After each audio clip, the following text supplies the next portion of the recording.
अरे दुपट्टा संभाल गोरी, दुपट्टा संभाल गोरी, और सुनील यादव बहुराए सुना कसरे ये जो लंगराए वो कातर तोड़ कटिया लंगराए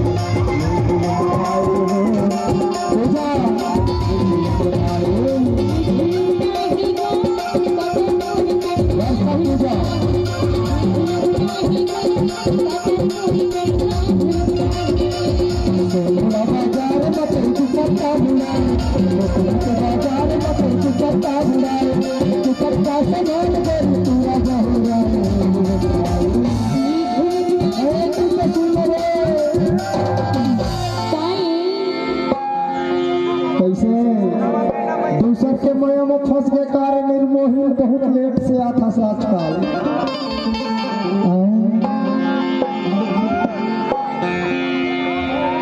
अरे जब कमर हिला के चलती हो मैडम तो एक नंबर का फुटबॉल लगती हो, आंचल की तरह लहराती हो और एक नंबर का फुटबॉल लगती हो। और जब कमर हिला के नाचती हो ना तो माँ का समय पूरा किरकिच पारा की माल लगती है। कैसे रे ये जो लोग लगाए हो कातर तोड़ करना लगाए हो कातर तोड़ करना लगाए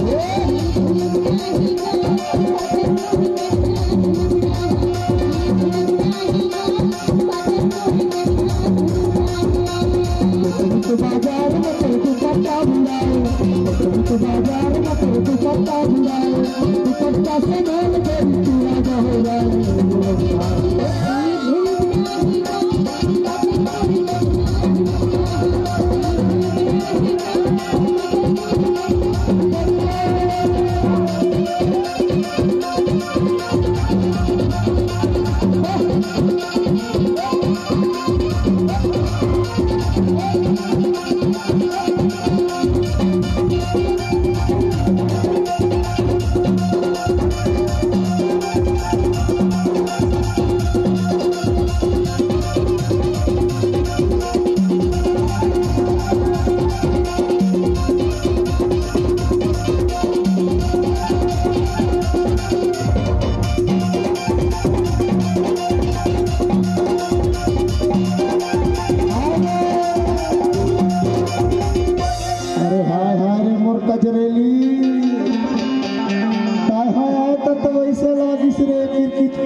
पूरा बहार आ गिरे बही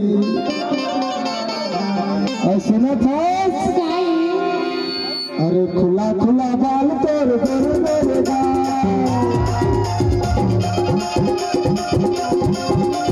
खुला खुला बाल तोड़ कर मेरेगा, पत्ता से ढूंढ गई तो आपके सवाल